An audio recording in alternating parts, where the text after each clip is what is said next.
सभी सर्विंग व रिटायर्ड फौजी भाइयों के एकमात्र भरोसेमंद यूट्यूब चैनल फौजी पोर्टल पर आप सबका स्वागत है दोस्तों।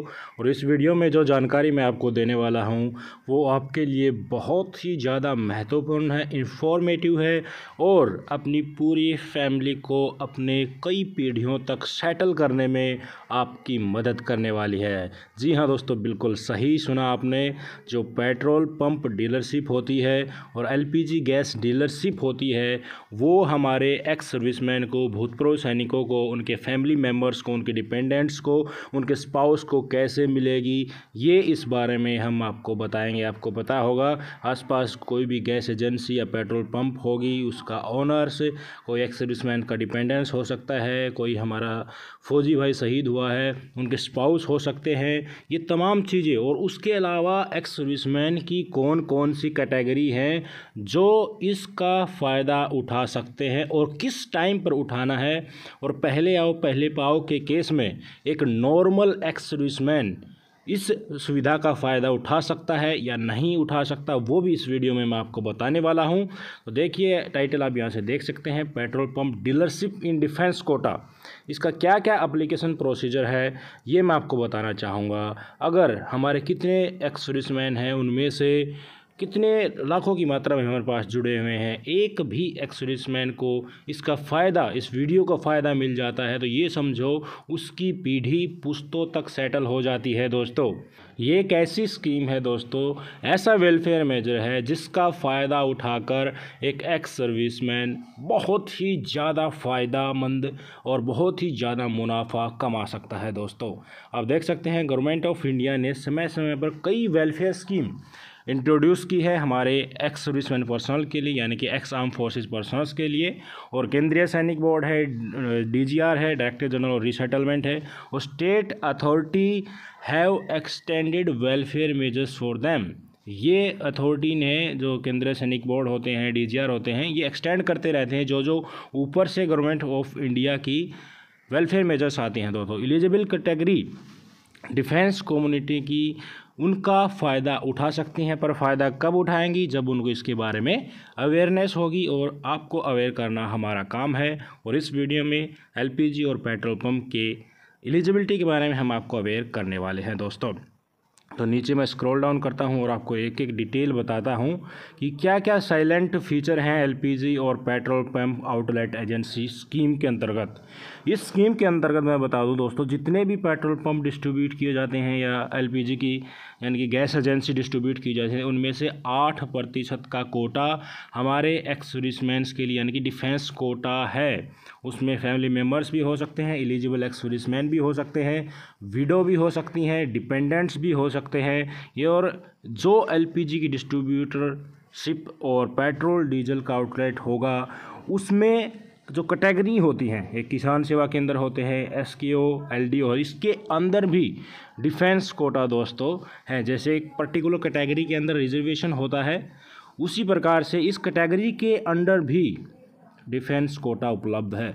कौन कौन एलिजिबल है एलपीजी या पेट्रोल पंप डीलरशिप के लिए वो भी हम आपको इस वीडियो में दिखाने वाले हैं। यानी कि कई एप्लीकेशन एक साथ आती हैं, तो सबसे पहला प्रीफ्रेंस किसको दिया जाएगा?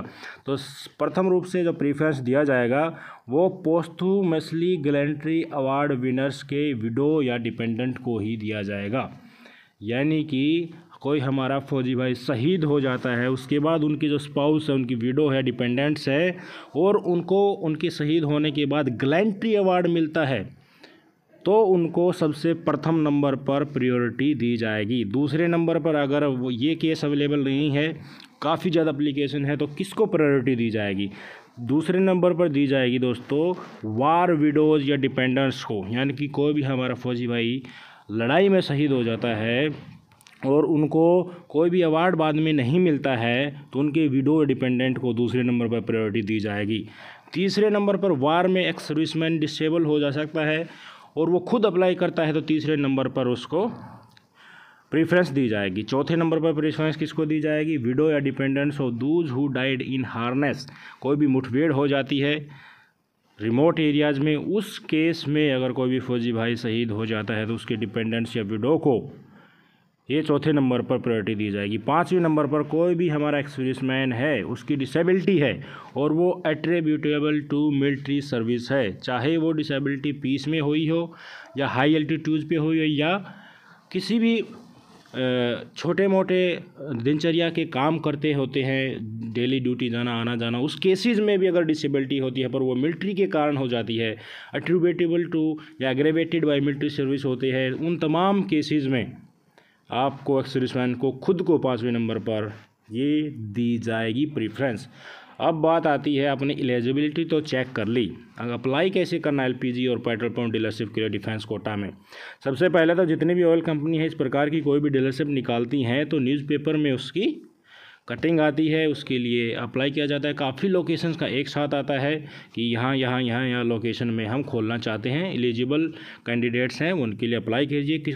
काफ़ी केसेस में हमारे एक्स सर्विसमैन को प्रॉब्लम यहीं आती हैं, उनको पता ही नहीं लग पाता कि इस पर्टिकुलर एरिया में वैकेंसी आई है और वो इस केसेस में प्रायोरिटी 1 या प्रायोरिटी 2 की एलिजिबिलिटी होते हुए भी उनको अवेयरनेस नहीं हो पाती है कि इस एरिया में ये वैकेंसी निकली है। तो सबसे प्रथम काम आपको क्या करना है वो भी मैं आपको बताऊंगा। सबसे पहले तो अवेयर रहना है। न्यूज़पेपर में कोई भी एडवर्टाइजमेंट निकली है और उसमें आपके एरिया की एलिजिबिलिटी या लोकेशन में खोलना है तो आपको उसको ध्यान रखना है। अगर आप न्यूज़पेपर नहीं पढ़ पाते हैं तो रेगुलर रूप से आपको इन वेबसाइट्स पर विजिट करना है, इंडियन ऑयल की, एचपी गैस एजेंसी की और भारत पेट्रोलियम की। इन वेबसाइट्स पर आप विजिट करते रहिए और इन पे समय समय पर जो भी जहाँ भी वैकेंसी अराइज होती हैं वो इस पे डिस्प्ले होती है। इनके ऊपर आप बाकी डिटेल्स भी चेक कर पाएंगे दोस्तों, किस प्रकार से कि आपको और क्या क्या डॉक्यूमेंट चाहिए होंगे, क्या शॉर्ट लिस्टिंग का प्रोसीजर है, क्या इंटरव्यू का, सिलेक्शन का, issue of letter of intent, ये सब चीज़ें आपको इनकी वेबसाइट पर मिल जाएंगी। और आपको इसके लिए करना क्या होगा, डीजीआर जो है डायरेक्टर जनरल ऑफ रीसेटलमेंट, यहाँ से आपको एक एलिजिबिलिटी सर्टिफिकेट लेना होगा। वो एलिजिबिलिटी सर्टिफिकेट के लिए आपको क्या क्या करना होगा वो भी हम आपको बताएंगे। चाहे आप खुद एक्स सर्विसमैन हैं या विडो हैं या डिपेंडेंट्स एक्स सर्विसमैन की, तो भी आपको ये एलिजिबिलिटी सर्टिफिकेट लेना होगा। और उस एलिजिबिलिटी सर्टिफिकेट के लिए क्या क्या कागज़ चाहिए होंगे वो भी मैं आपको बता दूंगा। सबसे पहले तो देखिए, अगर आप अप्लाई करते हैं डीजीआर में अपने एलिजिबिलिटी सर्टिफिकेट के लिए तो आपको क्या क्या चाहिए। अगर एलिजिबिलिटी इस कैटेगरी है कि तो डेथ सर्टिफिकेट चाहिए, जो डिसीज़ डिफेंस पर्सनल है उसका, जो सर्विस हॉस्पिटल या हेडक्वार्टर के द्वारा दिया जाता है। प्रूफ चाहिए डेथ का कि मिलिट्री सर्विस के कारण जो डिफेंस पर्सनल की डेथ हुई, इसका प्रूफ भी चाहिए अगर ये केस आपके ऊपर अप्लीकेबल है। गैलेंट्री अवार्ड मिला है उसका प्रूफ चाहिए। डिसेबिलिटी मिलिट्री सर्विस के कारण हुई है ये प्रूफ चाहिए। पेंशन ऑर्डर चाहिए, डिस्चार्ज बुक या ऑर्डर बुक चाहिए। मैट्रिकुलेशन का सर्टिफिकेट चाहिए, ये चाहिए सिर्फ एलपीजी आउटलेट के लिए, मैट्रिकुलेशन होने के लिए मस्ट है दोस्तों। न्यूज़पेपर क्लिपिंग यानी कि जो एडवर्टाइजमेंट आई है उसका प्रिंट आउट आपको देना होगा। विडोज या एक्स सर्विसमैन या डिपेंडेंट आइडेंटिटी कार्ड की कॉपी भी अगर आपको लगानी होगी, अगर आप इस कैटेगरी में आते हैं तो दोस्तों। एफिडेविट भी आपको 10 रुपये के स्टैम्प पर नोटरी करके देना होगा। उसमें आपको नेक्स्ट ऑफ किन की डीड देनी होगी, विडो या डिपेंडेंट्स वाली डिटेल्स देनी होगी। पासपोर्ट साइज़ फ़ोटो लगाना होगा। किस केस में दोस्तों आपको अथॉरिटी लेटर देना होगा, जब आप बाई पोस्ट ये कागज़ सारे भेजते हैं और आप चाहते हैं कि खुद डिपार्टमेंट कुरियर से आपके पास भेज दे, तो आपको अथॉरिटी लेटर देना होगा कि फलाना दिन का इस कुरियर से आप मुझे भेज दीजिए, मुझे कोई इस पर आपत्ति नहीं है। तो सारी डिटेल मैंने आपको बताई। इस पूरी की पूरी जो लेटर है इसका लिंक मैं नीचे वीडियो डिस्क्रिप्शन में भी दे दूंगा और आप इसको आराम से पढ़िए। और जब भी आपको ये लगे कि हाँ अब मेरे एरिया में वैकेंसी निकली है तो इस मौके को हाथ से नहीं जाने दे। मैं फिर बता रहा हूँ दोस्तों, हमारे काफ़ी फौजी भाई ऐसे हैं काफ़ी ज़्यादा मात्रा में जिनको इस प्रकार की वैकेंसी राइज होती है, उनकी एलिजिबिलिटी भी होती है पर इसके बारे में पता नहीं है। तो आप भी अगर कोई एक्स सर्विसमैन या उनके डिपेंडेंट्स, विडो या फिर डिपेंडेंट्स चाइल्ड जो हैं उनको बताइए इसके बारे में, उनको रीसेटलमेंट करने में उनकी मदद कीजिए। फौजी परिवार, हम फौज में रहते हैं तब भी यही सीखते हैं कि भाईचारा के साथ, डिसिप्लिन के साथ आपस में मिलजुल के काम को अंजाम देना।